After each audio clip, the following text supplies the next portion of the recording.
I'd like to introduce our first keynote speaker of day one, and that is none other than Dr. Hans Wijayasuriya, the CEO of Axiata from Malaysia.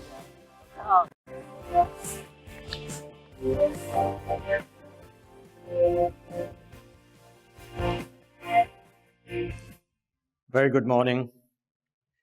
It's an honor and privilege to be here this morning to kick off the DTW Asia with the first keynote. I'm honored to be here with my colleagues from the industry, and I promise to set the bar very, very low as we start off this morning. So I'm here to actually share a few thoughts on the conundrum. How do we reposition ourselves to improve our return? How far do we go beyond connectivity? And how far do we need to stretch ourselves to truly reposition and create value? I think the existential question, the statement, the problem is well known to us. A lot of capex, very little return. New frontiers of technology, new frontiers of investment, and even more capex, and lesser return. We feel vulnerable as telcos because we feel the world is folding in on us as technology frontiers move forward. So indeed, we have to acknowledge that in order to step up our returns, we need to work hard. But work hard on what? And that is the question that I would like to throw a few ideas to this August forum.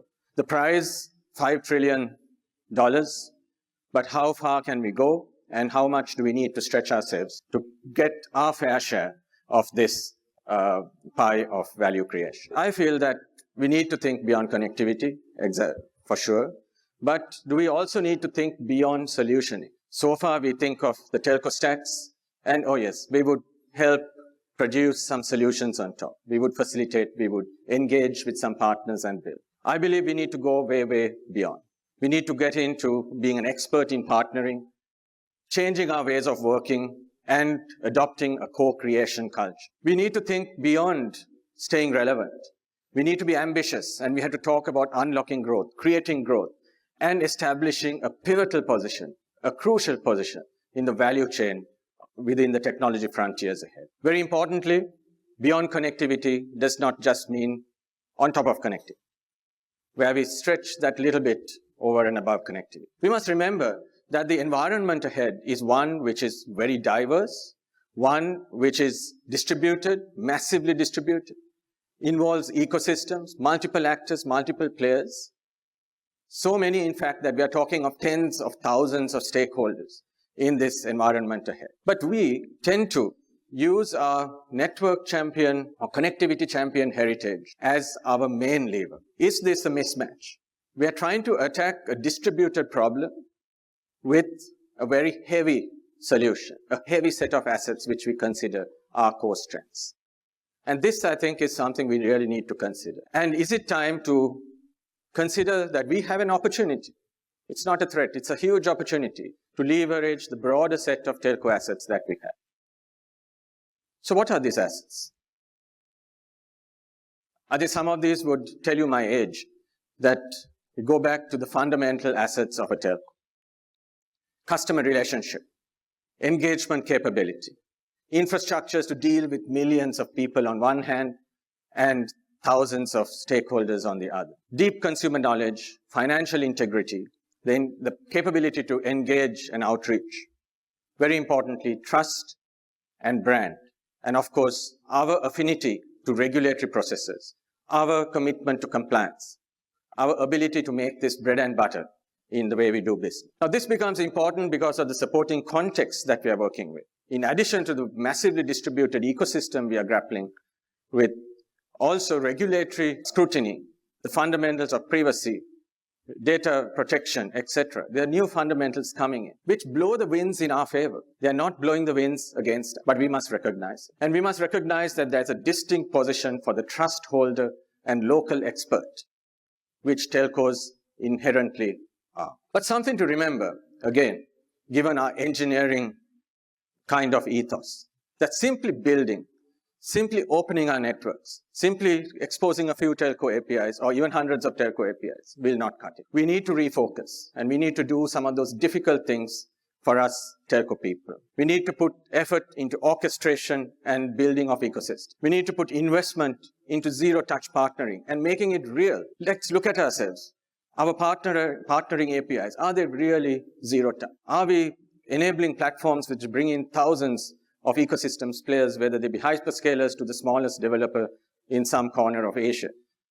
Are we really zero touch? We need to challenge ourselves. We need to recognize that telcos are not islands, and we need to grasp that huge opportunity of federation and globalization. And last but not least, we must add on to our network APIs the strength of commercial and partner APIs. So new priorities for us: trusted ecosystem orchestration, zero-touch partnering and engagement at scale, global federation. I'll just pick on that last point, global.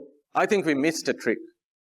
Going back 25 years, we together, the telcos, the MNOs, created international roaming. It continues to be quite an amazing service. It has shortcomings, but it is an amazing service. Because it is, why is it so? It's templated. It uses standard signaling systems. It uses settlement systems which are seamless, so that you have the likes of commercial APIs, network APIs, and partner APIs, all built in, but with different names. And it created a global communication network, a seamless global communication experience. There's a lot to be desired. But in the 25 years to follow, what did we do? Have we created a single killer use case with federation, which is globally applicable, globally seamless? And this is where I think there's a huge opportunity going forward. If I were to just double click on that country A, we as MNOs would, in the near future, partner not only with a long tail of developers, but also with the hyperscalers. We would establish edge storage, computing, and we would also engage with partners of varying size. We would be able to bridge global hyperscalers all the way to developers in the furthest corners of our net. This is what we need to do using these new skills we are developing, of partnership, zero touch, engagement, orchestration. Now, if we add to this interconnection and global federation, imagine the power that a partner in one part of the world could address audiences in another part with one onboarding action. And we as telcos need to collaborate to do this. No telco is an island. And here we have concepts like the recently launched Open Gateway, APIs and services which are federated, connectivity, settlement, marketplaces, etc. But we need to put effort to play in these areas. We cannot be at the periphery. Telcos need to stretch. And the more we stretch, the higher the proportion of value capture we could expect from the end-to-end service, which is being provided in this new 5G, IR4, Metaverse, Web 3.0.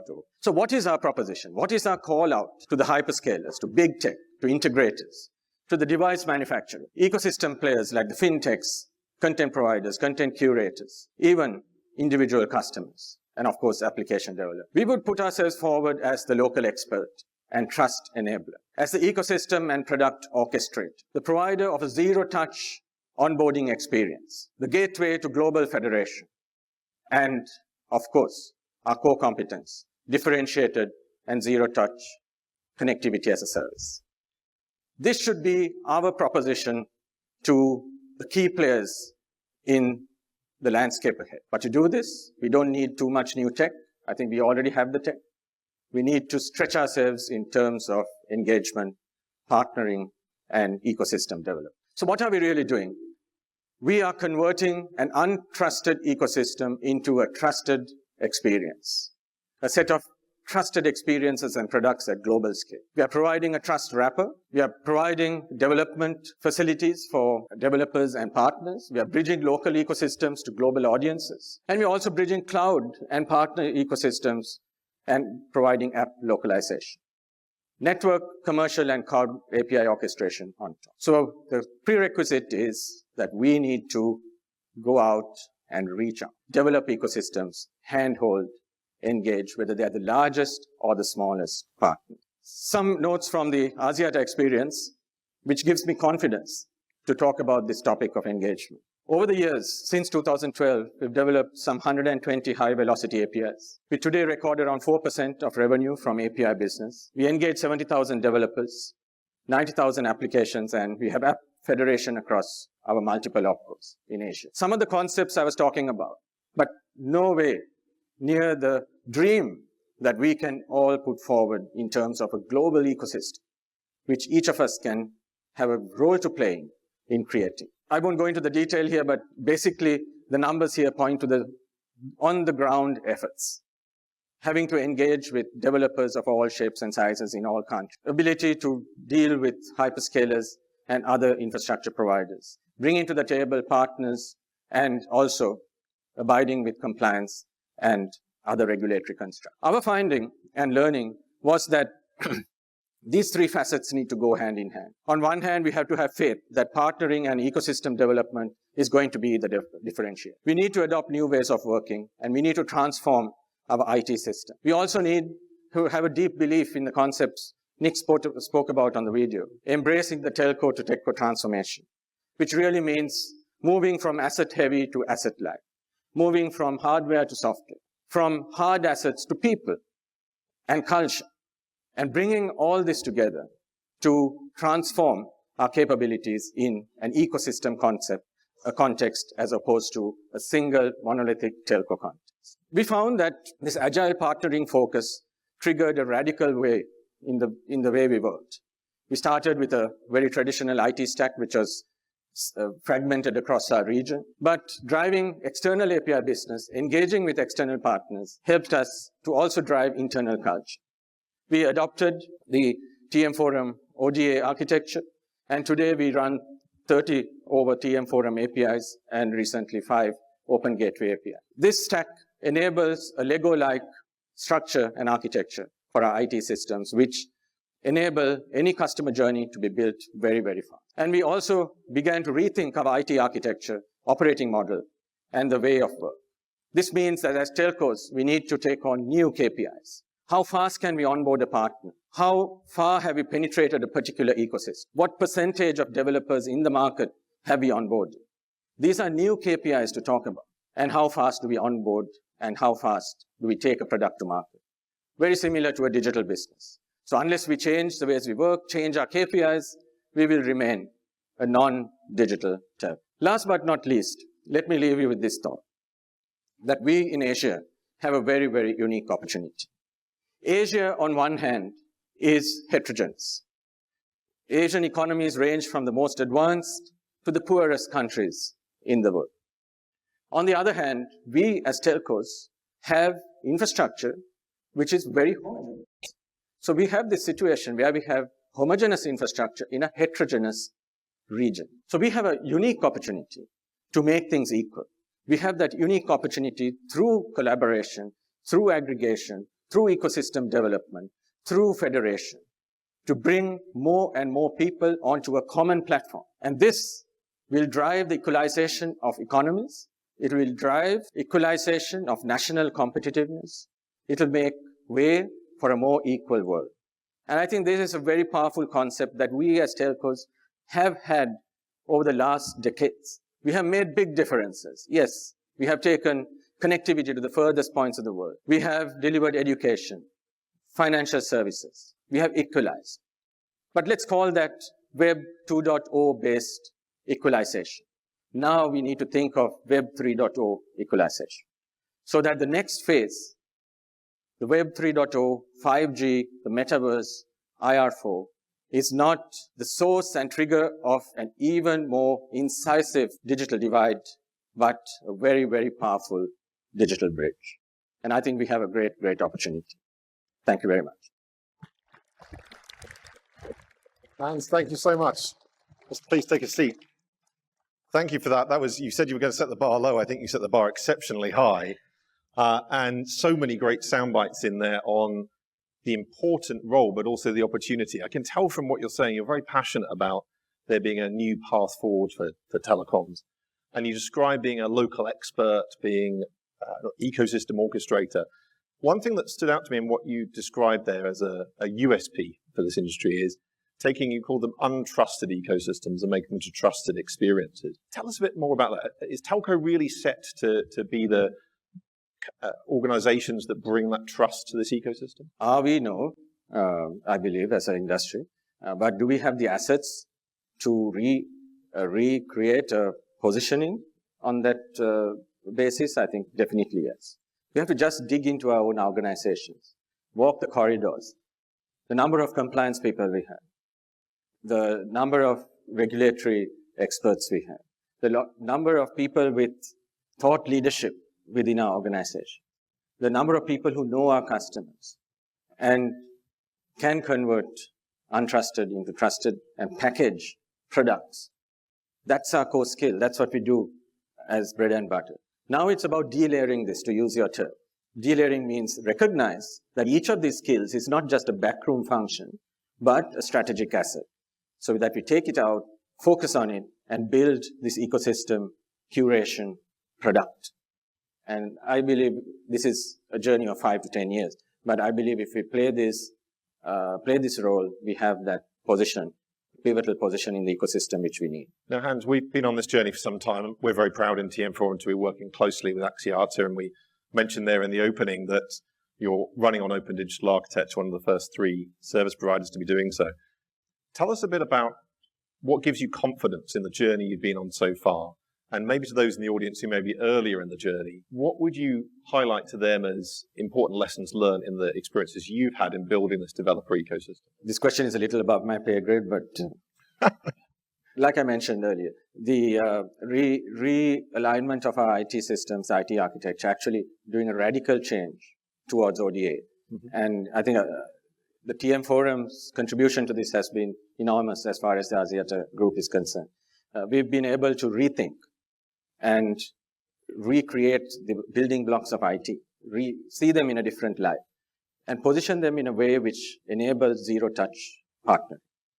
Now, it's zero-touch partnering with a developer in an ecosystem in one of our Asian markets. It could be a very 5-customer developer, meaning he's developing something for 5 users or for 10,000 users. Doesn't matter. If you're zero-touch and scalable, you could amass all of these partnerships. And our experience has been that once you perfect the art of engaging digitally, as well as sometimes engaging physically, you need to have that capability to pick up the phone.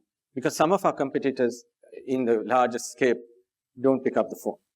I don't see a telephone number to call if you have a problem. So our experience has been that by building these ecosystems and engaging closely, you could get all the way to, like I mentioned, 4% of revenues from API business. And that's taking a minority share, something like 10, 15% of the ecosystem share, which would be close to 85 or 90. But it shows that it works. I think there's been so much talk, and you said there in your speech about APIs are only one of the factors to get this right. You've been on a long journey to get those lessons learned. You mentioned developer experience as well. And in fact, that's one of the questions we had through Slido is about developer experience. We talk about this a lot in the TM Forum now and saying we're very, as an industry, has spent a decade trying to get good at customer experience. We can argue whether or not we've got there yet as an industry, but developers really are our customers of the future. So how have you learned about developers? Do you see them as customers, or what's their role for you, and how do you get to know how to work with them? Yes, they're customers, they're partners, and same way we would recruit a customer service assistant or consultant, we would recruit a developer experience consultant, someone who makes it his or her day job to look after the experience of developers. Replicate that digitally and use digital capabilities to enable fast, partner fast, onboard fast, and reduce your time to market. I think there has to be accountability within the organization to build this developer experience. If not, we will not succeed. Exactly. Now, you talked there as well about the opportunity for Asia.